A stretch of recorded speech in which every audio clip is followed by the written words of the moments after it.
पूजा माने के बाद आए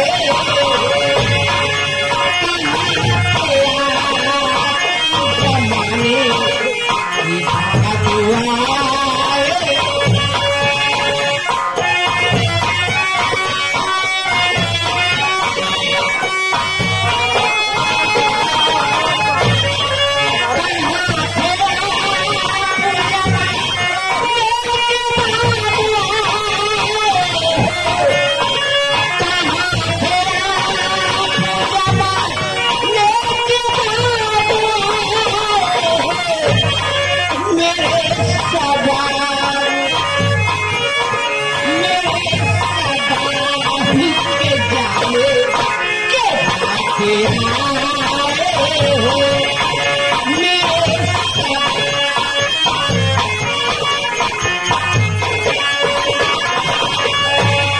हमारे नहीं फोफा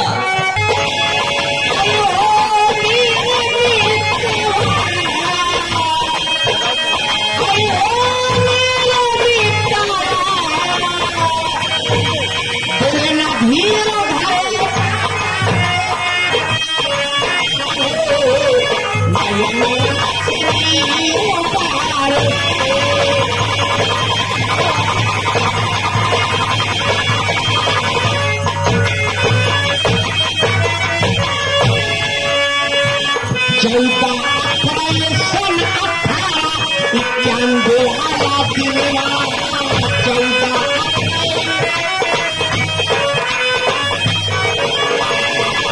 भीमा माई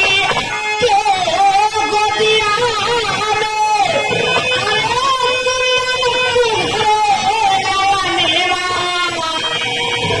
राम जी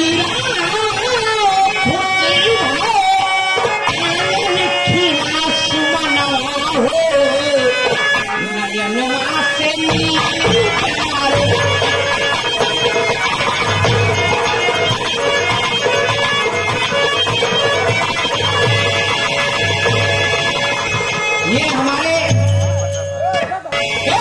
पहले योग हुए बाबा जी पहले योग हुए बाबा जी पहले नाम लिखाई पटुआ पहले नाम लिखाई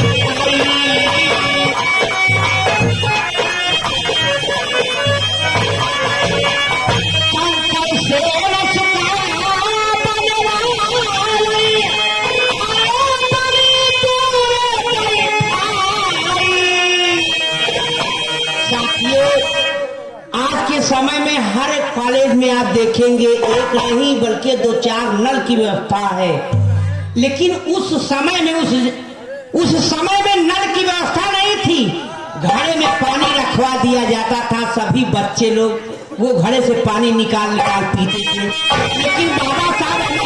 छूट से उन्हें वो नल घड़े का पानी भी नहीं छूने दिया जाता था।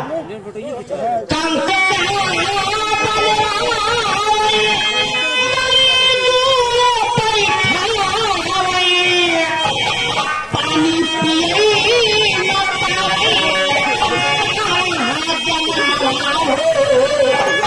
नया नवा